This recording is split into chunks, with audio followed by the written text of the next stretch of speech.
वक्त मोटरसाइकिल क़ुव्वत ख़रीद से बाहर चली गई है।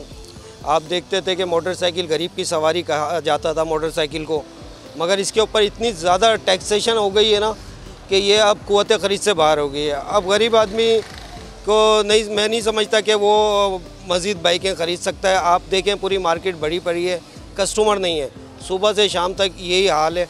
और इस वक्त अगर जाएं कि बाइसिकल पे तो वो भी 20-25 हज़ार रुपये की हो गई है।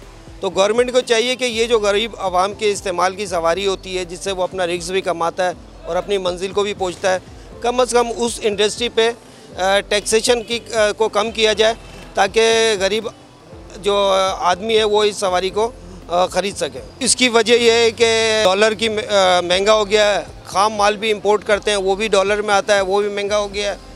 तो गवर्नमेंट को चाहिए कि अगर इस इंडस्ट्रीज़ को पलता फूलता देखना चाहती है और गरीब आवाम को रिलीफ देना चाहती है तो इस इंडस्ट्री पे टैक्स की जो भरमार है उसको कम करना पड़ेगा।